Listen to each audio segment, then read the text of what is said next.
आदमखोरों का सर्ग super commando ध्रुव।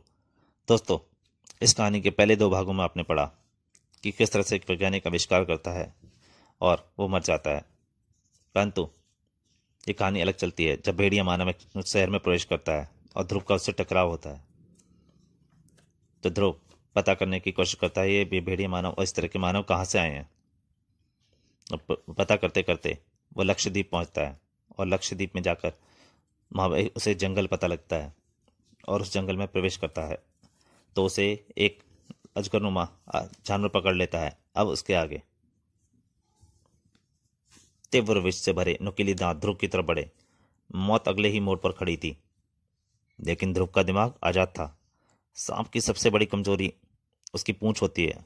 ध्रुव ने भारी जूते हवा में उठे और सर्पमानव की पूंछ पर आ गिरे। सर्पमानव चीख कर पलटा। ध्रुव के सीने का दबाव डालती उसकी कुंडलियां खुल गईं और इस मौके का भरपूर फायदा उठाकर ध्रुव ने पास की डाली से एक सख्त और नुकीली टहनी तोड़ ली। उसका हाथ बिजली की तेजी से आगे बढ़ा और टहनी सर्पमानव के तालू में बैठ गई। सर्पमानव ने तेजी से मुंह बंद करना चाहा, लेकिन नुकीली टहनी पैने तीर की तरह उसके तालू को छेदते हुए उसके मस्तिष्क में घुस गई। उसके मुंह से खून का फव्वारा छूट पड़ा। 1 मिनट तड़पने के बाद सर्पमानव का शरीर शांत हो गया। ध्रुव का पीछा कर रही आकृति भी चकित रह गई। वाह, इतने खतरनाक प्राणी को इतनी आसानी से खत्म कर सकने वाला व्यक्ति सिर्फ ध्रुव ही हो सकता है। इन प्राणियों की ऊपरी खाल तो जरूर हो सकता है, परंतु अंदरूनी भाग हमारी तरह ही कोमल और मुलायम है। पर इसके चक्कर में तो उस झुंड को भूल ही गया था जिसके बचने के लिए पेड़ पर चढ़ा था। पत्तों के चरमाने की आवाज पेड़ के नीचे तक आ चुकी है। ध्रुव ने पत्ते हटाकर सावधानी से नीचे झांका और तभी वह विशालकाय पेड़ पूरी तरह से हिल उठा। तो यह है वह झुंड जिसके चलने से इतने पत्ते चरमरा रहे थे। इस बार ध्रुव के सामने वास्तव में उसकी मौत का फरमान था। इससे पहले कि ध्रुव कूदकर किसी दूसरे पेड़ पर जा सकता, दूसरी टक्कर लगी और वह भीमकाय पेड़ जड़ से उखड़ गया। बचने का एक ही रास्ता है कि मैं पेड़ के गिरने की विपरीत दिशा में कूदूं, जिधर यह गेंडा खड़ा है। आहा! ध्रुव के कूदते ही उसने एक ध्रुव को घूंसा मारा। स्वामी जानते थे तुम अपनी मूर्खता से बाज नहीं आओगे, इसलिए उन्होंने हम सबको सतर्क कर दिया था। भारी भरकम पैर ध्रुव के कुचलने के लिए आगे बढ़ा, परंतु ध्रुव की विद्युत गति ने उसे बचा लिया। धम! ध्रुव कूदकर एक साइड पड़ गया। इस तरह इसका सामना ज्यादा देर तक नहीं किया जा सकता, इसलिए अब मुझको वही करना पड़ेगा जो मैं नहीं करना चाहता था। अगले ही पल ध्रुव के हाथ से एक पिस्तौल चमकी और पलक झपते ही 2 गोलियां दगी, लेकिन वे बेअसर रहीं। हा हा हा! अरे मूर्ख, इन मामूली पिस्तौलों से तो साधारण गेंडों पर भी असर नहीं होता। उसने घूंसा ध्रुव को मारा। फिर मैं तो गेंडा मानव हूं। ध्रुव दूर उछलकर दूर जा गिरा। लगता है ध्रुव को मेरी मदद की जरूरत है। ध्रुव का पीछा कर रही आकृति समझ गई कि मदद का वक्त आ गया है, लेकिन इससे पहले कि वह आकृति नीचे उतरती, ध्रुव तेजी से एक तरफ भागा। मुझसे बचकर भागना असंभव है बच्चे। गेंडा मानव भी ध्रुव के पीछे तेजी से भागा। ठीक वैसा ही जैसा मैंने सोचा था। वह बिना सोचे समझे मेरे पीछे आ रहा है। अगर मुझको इस जंगल का नक्शा सही रूप से याद है तो इसके आगे दलदल शुरू हो जाती है। ध्रुव रुका और पलटा।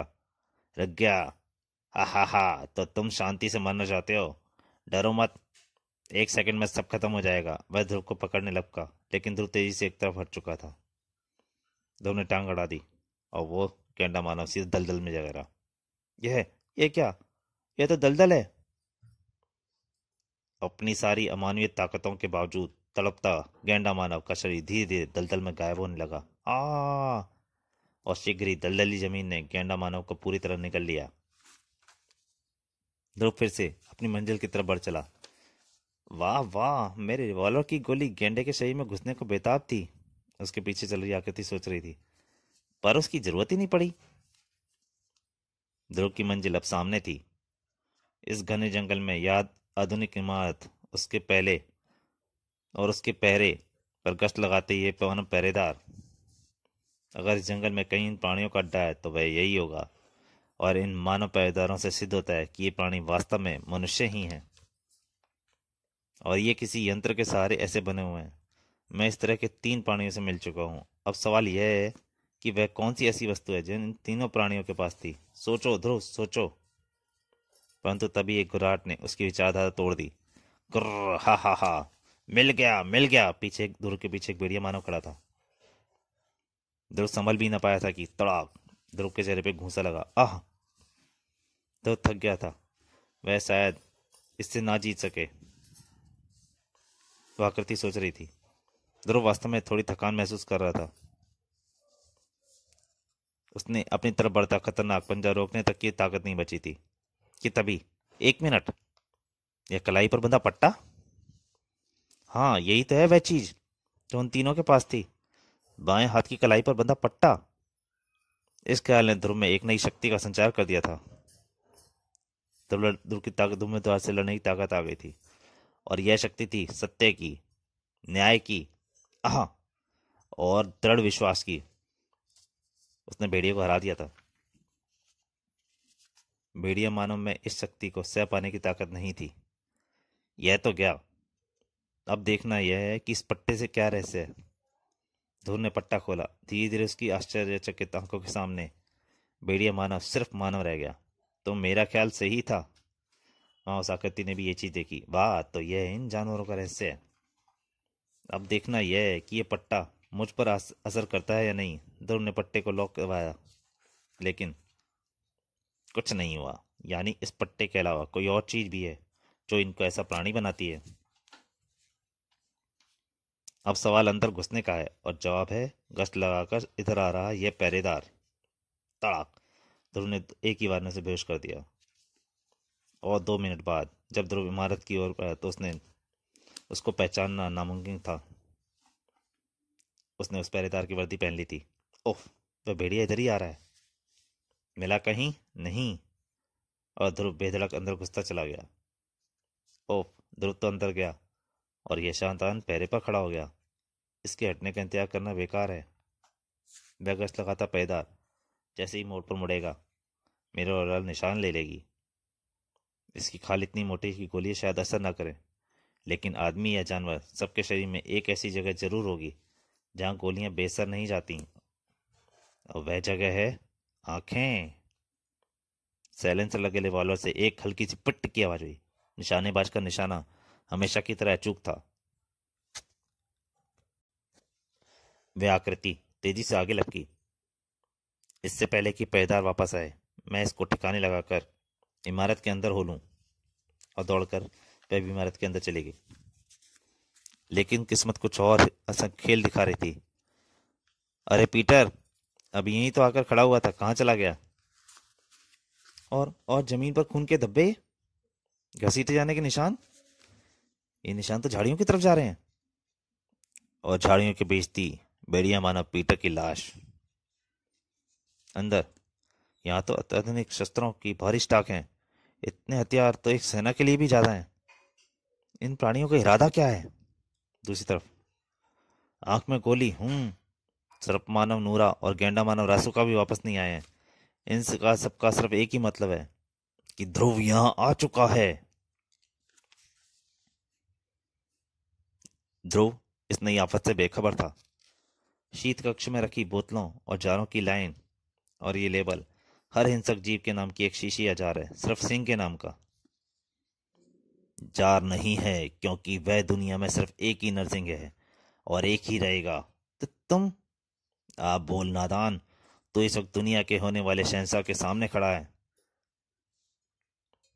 सीखने में वक्त लगता है सेवक, वक्त लगता है। पहले इसको इसके असली रूप में लाओ।